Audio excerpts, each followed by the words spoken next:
All right, if you are a vegetarian, if you're concerned about our planet or just trying to lose weight, you may be drawn to the all-new burger substitutes out there. Beyond and Impossible claim to give you that real meat experience without the actual meat. But are they really better for you or for Mother Earth? 10 on your side, Stephanie Harris went in search of the skinny or not so skinny on plant-based burgers. Steph. Anita, veggie burgers are not new, but Beyond and Impossible are designed to taste and bleed while cooking, just like real meat. They're being marketed to vegetarians and meat eaters alike as a way to help save the earth. But will they hurt your health?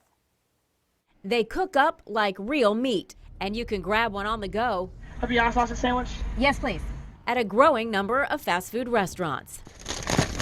But what are you really getting in that brown bag? So what you have in this meal right here, you do have a lot of calories. We asked registered dietitian Barb Meckes to give us the skinny. Hippocrates said food is medicine, medicine is food. So when Hippocrates said that, I know he wasn't thinking of this. In a side-by-side comparison, Hardee's Beyond Thick Burger and its 1/3 pound original thick burger are almost identical in calories and saturated fat. That's a concern. But Meckes would choose it over Burger King's Impossible Whopper. The ingredients in the Hardee's burger I'm more at peace with. It's a pea protein. It's not genetically modified at all. The Impossible Burger contains something called heme. It was created in a lab to give customers that real meat experience. It actually needed the USDA for testing. So, that might throw up some alarms for some people. I do believe it's safe.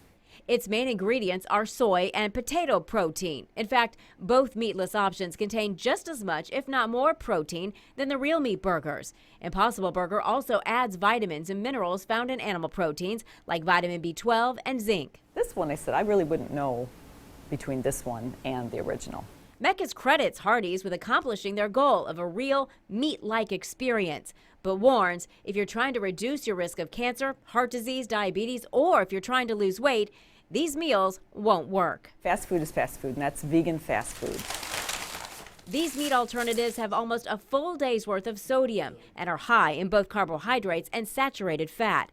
Adding fries and a drink only makes it worse, she says. On the flip side, compared to raising cattle, these plant-based burgers require a lot less water to make and generate less greenhouse gas emissions. I applaud those companies because that is the core of their concern, and I like that. Bottom line, they're good for Mother Earth, but your own mother may not approve. So the takeaway from our dietitian here is these meatless fast food meals are okay to have every once in a while, but they're no substitute for what we should be eating every day: more vegetables, lean protein, and whole grains. Stephanie Harris, 10 on your side.